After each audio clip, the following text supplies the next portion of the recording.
सभी को जय हिंद तथा Vande Mataram. This is Chandrabhan. Welcome to my channel Chandrayan academy.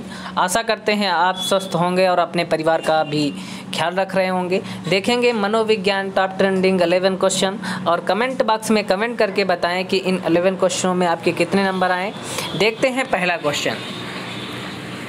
अधिगम के प्रक्रम में अवप्रेरणा क्या है? सीखने वालों की स्मृति को तेज बनाता है, पुराने अधिगम से नए अधिगम को विभेदित करता है, एक दिशीय रूप से सोचने में सीखने वालों को प्रस्तुत करता है, नए सीखने वालों में अधिगम के लिए रुचि का सृजन करता है। तो पहले क्वेश्चन का राइट आंसर बताएंगे। इसका राइट आंसर होगा ऑप्शन नंबर डी, नए सीखने वालों में अधिगम के लिए रुचि का सृजन करता है, क्रिएटिव बनाता है। एक कहावत है, एक लाइन है, अवप्रेरणा सीखने का सर्वोत्तम मार्ग है। ये किसने कहा? ये अधिक बार आता है, ये बताएंगे आप।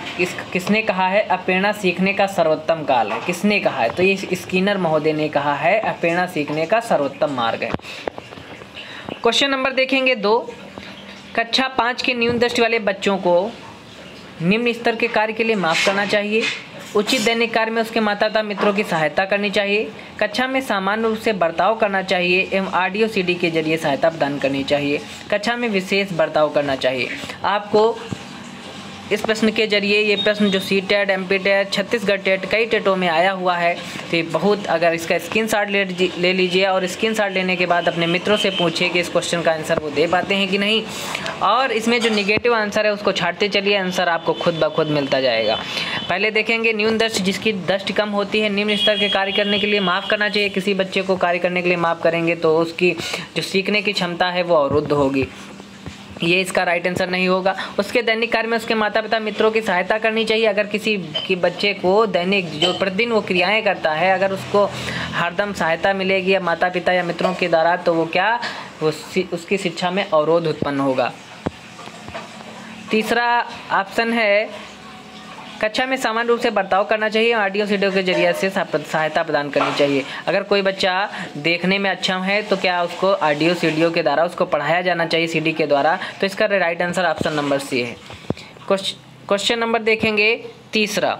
किस मनोवैज्ञानिक ने सीखने की सामग्री के रूप में निरर्थक शब्दों का प्रयोग किया है? किसने निरर्थक शब्दों का प्रयोग किया है? तीसरे का राइट आंसर बताएंगे। तो तीसरे का राइट आंसर बताएं। विलियम जेम्स है, BF स्किनर है, इविंगहास है, बार्टलेट है। तो तीसरे का राइट आंसर होगा ऑप्शन नंबर सी, इविंगहास। इविंगहास इसका राइट आंसर होगा। जो इविंगहास, तो देखेंगे स्किनर ने कौन सा सिद्धांत दिया? स्किनर ने क्रिया प्रसूत का सिद्धांत दिया। क्वेश्चन नंबर देखेंगे 4। डैश प्रतिभाशाली होने का संकेत नहीं है। सृजनात्मक विचार, दूसरों के साथ झगड़ना, अव्यक्ति में नवीनता, जिज्ञासा। चौथे का राइट आंसर बताएंगे क्या होगा? चौथे के साथ राइट आंसर होगा ऑप्शन नंबर बी, दूसरों के साथ झगड़ना। क्वेश्चन नंबर देखेंगे 5। बच्चे दुनिया के बारे में अपनी समझ का सृजन करते हैं। इसका श्रेय डैश को जाता है। किसको जाता है? जीन पियाजे को जाता है, पावलाव को जाता है, कोहलबर्ग को जाता है, BF स्किनर को जाता है। पांचवें का राइट आंसर बताएंगे, जीन पियाजे को जाता है। और जीन पियाजे ने 4 अवस्थाओं की बात की, जिसमें पहली अवस्था 0 से 2 है, दूसरी 2 से 7 है, 7 से 11 है, फिर 11 से ऊपर। पहली इंद्रजनित गामिक अवस्था, पूर्व संक्रियात्मक अवस्था, अमूर्त और मूर्त संक्रियात्मक अवस्था, और चौथी अनौपचारिक संक्रियात्मक अवस्था। ये 4 अवस्थाएं उन्होंने बताई है।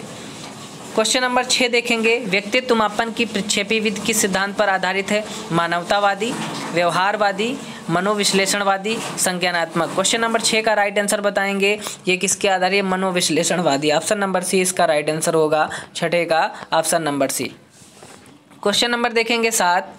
जब संजय 12 महीने का था तो ठीक से चल नहीं पाता था, किंतु आज वह 2 वर्ष का है और आसानी से इधर उधर घूमता है। यह निम्न में इसके किसका कारण है? समृद्धि का, शिक्षण का, अभ्यास का, परिपक्वता का। तो बताएंगे इसका राइट आंसर 7वीं का।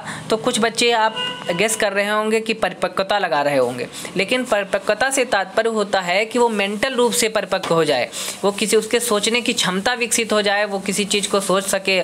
लेकिन वो क्या था, जब 12 महीने का तो ठीक से चल नहीं पाता था उस, और 2 वर्ष का इधर 2 वर्ष का बालक सोचने तर्क शक्ति करना नहीं सीख पाता है। तो इसका राइट आंसर होगा option number A, Samriddhi.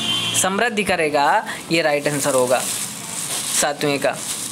Question number देखेंगे 8, व्यक्तित्व मापन करने हेतु सर्वाधिक प्रचलित विधि है कौन सी? रेटिंग मापनी है, साक्षात्कार है, सैद्धांतिक मॉडल है, वस्तुनिष्ठ परीक्षण है।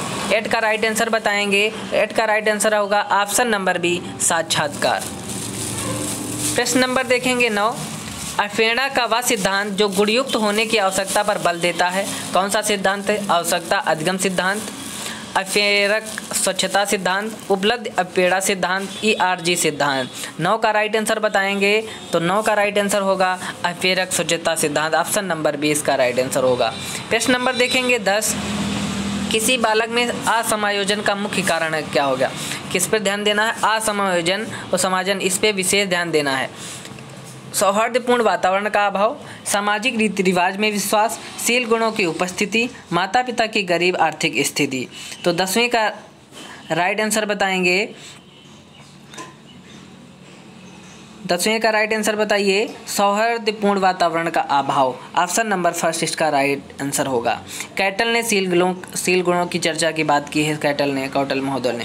क्वेश्चन नंबर देखेंगे 11, जो आज का लास्ट क्वेश्चन है। सूक्ष्म शिक्षण हेतु आवश्यक तत्व बताना है कौन कौन से हैं? विभिन्न शिक्षण कौशलों को विकसित करना, प्रभावी शिक्षण के संदर्भ में आवश्यक प्रश्न पोषण प्राप्त करना, निर्धारित संख्या में पाठ को समाप्त करना, स्वयं का मूल्यांकन करना। तो इसका राइट आंसर बताएंगे।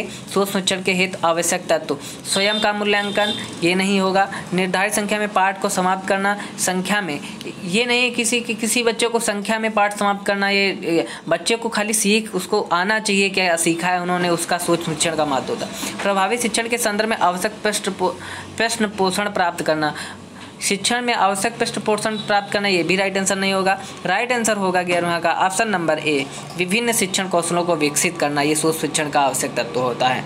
ये थे 11 क्वेश्चन। अगर चैनल पर नए हैं तो चैनल को सब्सक्राइब करें, अपनी पढ़ाई को बेहतर से बेहतर बनाएं। Thanks for watching Chandra and academy.